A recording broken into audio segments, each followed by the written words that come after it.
मिर्ची मुर्गा। हेलो। જલ્પેશભાઈ બોલો છો? हाँ बोलो ने। ભાવિનભાઈ સાથે વાત થઈ તમારી કોઈ? हाँ हाँ हाँ हाँ हाँ બોલો બોલો। તમે કેવા પ્રકારની નોકરી કરતા હતા? કલેક્શન માં કરતો એટલે પેમેન્ટ લેવાનું ને એવું બધું કામ। અચ્છા, કલેક્શન માટે જ અમારે જોઈએ છે। હા તમારે બેસીને કરવાનું, તમારે ક્યાંય જવાનું નથી। બેઠા બેઠા તમને ટેબલ ખુરશી આપી દેવામાં આવશે। લોકો જે આ પૈસા આપી જાય ને એ લઈ લેવાના। હા તો એ તમને ફાવશે ને? હા હા એમાં શું કરવાનું છે, એક સુલભ શૌચાલય છે, તો ત્યાં તમારે પીપીના 50 પૈસા અને છીછીના 2 રૂપિયા લેવાના છે। તમને ફોન કરતા પેલા શરમ ન આવી? આ છે ને જરાય મંદી વગરનો ધંધો છે, આમાં કોઈ દિવસ મંદી નહીં આવે ને। હમણાં શિયાળામાં તો કલેક્શન સારું થાય ને। તો હું ગોઠવી દઉં, બોલો। હે હવે મારે હું કેવું અત્યારે જમવા બેઠો છું, નકર તમને હમણાં છે જ 2 શબ્દો એમ। ના, પણ સુલભ શૌચાલય સારું ને। તમારી ઉંમર કેટલી છે?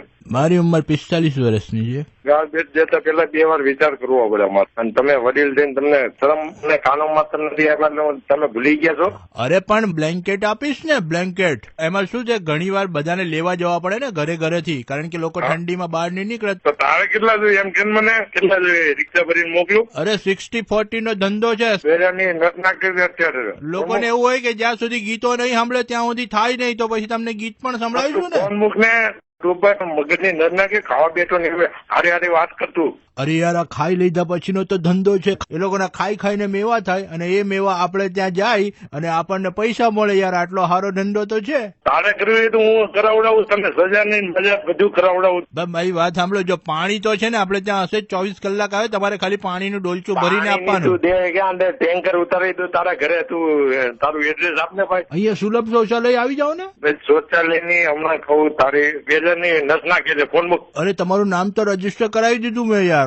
નામ રજીસ્ટર ની ક્યાં આમ પણ નોકરી તો છે નહીં તમારી પાસે। પણ નોકરી ન હોય તો કઈ થોડા કે નહીં, સંડાસ બાથરૂમ ધોવા ઉભો રહી જવાનું છે। લોકો અમેરિકા જઈને શું કરે છે? અમેરિકા ભલે જઈને એટલે તો હું ઇન્ડિયામાં રહું છું, આપડે એવું સાફ નહીં કરવું, સમજો? ના ના, આપણે સાફ નથી કરવું, આપણે પૈસા લેવાના છે। પીપીના 50 પૈસા ને છીછીના 2 રૂપિયા। પૈસા નહીં લેવાના મારે। કોને તને ફોન કરવાનું કોને કીધું? ભાવિનભાઈ મને નંબર આપ્યો। ફોકાડવો પડશે મારે એને। આવા નંબર આપી દે છે। તારું એડ્રેસ મને દે ને, હું પેલા તારે ત્યાં મળવું હોય મારે, તને રૂબરૂમાં જોવો કે તું હું ચીજ છે એમ। આ મહેનત ની કમાણી નથી? અરે ડોકે, મારે મહેનત ની કમાણી ભાઈ। લાઈન લગાડું હાન પડે છે ને એવા 10 જણાને। તમને તમારે જાણવું છે કે હું શું કરું છું? હા હા, તો કોણ ભાઈ? આમાં તમને સંગીત પણ સાંભળવા મળશે, બેસીને રહેવાનું છે। હું તને આખો દિવસ સંગીત સંભળાવું। તમે રેડિયો સાંભળો છો? હા, તો આખો દિવસ ચાલુ જ હોય, બોલ ને। હું પણ સંગીત સંભળાવું છું। હું રેડિયો મિર્ચી 98.3 FM થી હર્ષ બોલું છું। હા હા હા હા, રેડિયો મિર્ચી માંથી બોલો છો?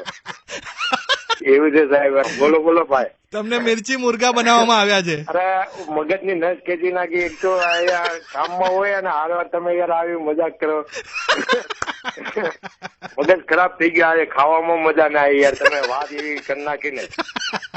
એક કામ કરજો, હવે ભાવિનભાઈ ને ખૂણામાં લઈ જઈને બરાબર ખર્ચા પાણી આપજો। અરે હું થોડો મૂકી જવા, તમે યાર આ નો એવી જગ્યાએ ફોન કરાવવા। ચલો પ્રેમથી બોલો, કુકડે કુક, કુકડે કુક। તમે પણ મિર્ચી મુર્ગા બનાવો। કોઈકને મોબાઈલ ઉઠાવો, ટાઈપ કરો HARSH હર્ષ સ્પેસ છોડો, તમારું નામ લખો, જેને મુર્ગા બનાવવા હોય એમનું નામ, નંબર અને ડિટેલ મોકલી આપો 5888 પર। થોડી મસ્તી કરેंगे यार, लाइफ में क्या और है, गम की इस दुनिया में बस थोड़ी हंसी मिल जाए। हर्षની સાથે, इट इज हॉट।